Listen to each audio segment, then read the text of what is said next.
So in this problem, we're doing a conversion. We're asked to propose a mechanism for going from this group here, which is this ring with the ketone on it, and we have a ethyl group protruding from the ring. And then we make another ring of a similar fashion, but we have two methyl groups, one position away from each other. So to answer this one, it's a little tricky, but do what you know.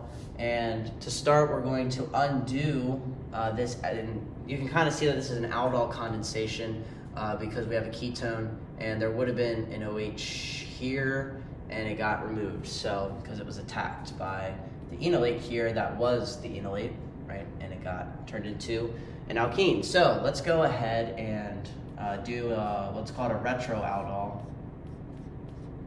Basically, just undo everything that the aldol did. So the first step is to attack with OH, and we're going to attack the electrons here.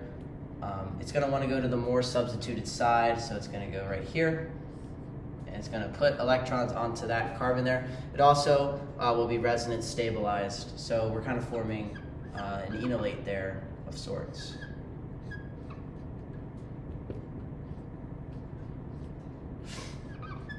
This will get protonated by H2O.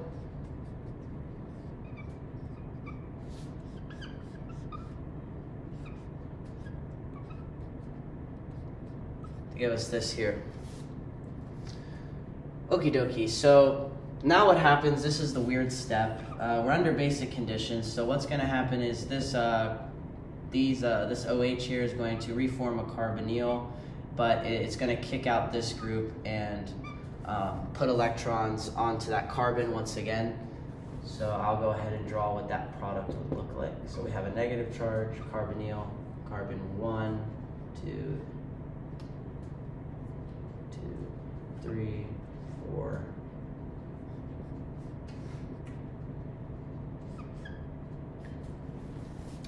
Alrighty, so you can see we have this mess, so we have to, of course, do a deprotonation by water. I won't draw that out just for simplicity. So deprotonation, protonation here.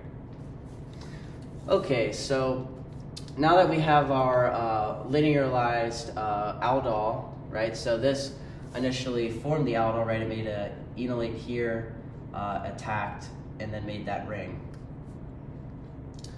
Okie dokie, so what you have to notice here is it's going to go from this one to this one, and the only thing we can do here with the given reagents is aldol condensation. So it actually just does a different aldol condensation, so the one that we looked at. So instead of attacking this carbon, which is what the initial aldol did to form this product, what it's going to do is it's really going to attack this one, which is less likely to happen, but still will happen. The purpose of this mechanism is to show you, if you do a complex aldol reaction, it might not give you the product desirable. It might do some sort of side reaction like we see.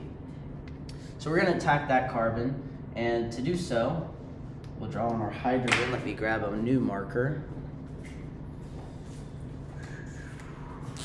So we have our hydrogen here, and what's going to happen is, let's say, where do we want this? NaOH comes in. He's like, my hydrogen, and we're going to form the enolate. So we have our enolate here, and what's going to happen now is we're going to push electrons in and attack the carbonyl. This is an intramolecular aldol, and let's count how big our ring will be, right? Whenever you are making rings, it's best to count the carbons. So you'll have 1, 2, 3, 4, 5. So this is going to be a 5-membered ring, kind of like how our product should be. So let's draw the pentane skeleton.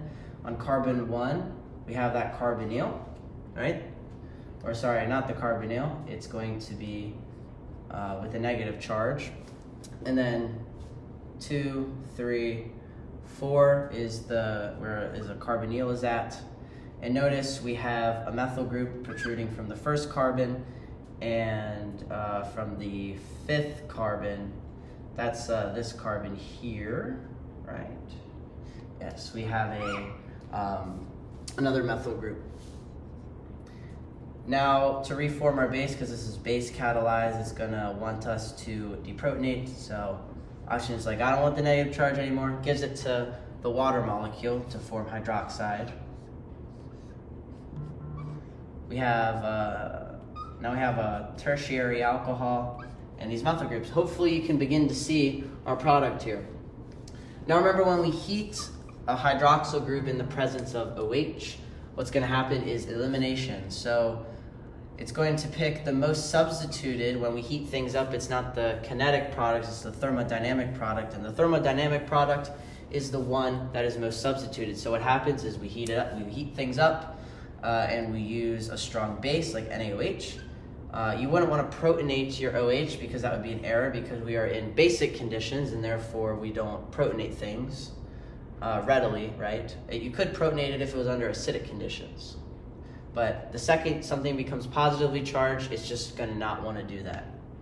So what happens is we are going to steal a little proton here, make an alkene, and we're going to kick out our OH.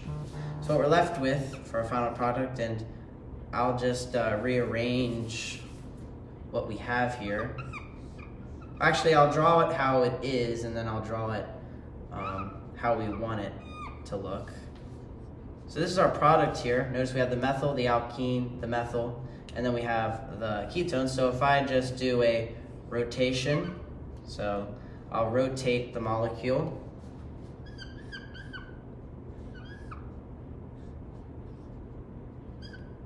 We're gonna get this, and that is exactly what our product is. So hopefully this exercise shows you that, okay, you can make something through an aldol in theory, but will it react another way and make a new product? Hope you guys enjoyed. If you did, please like, subscribe, comment if you have any questions. Have a wonderful day.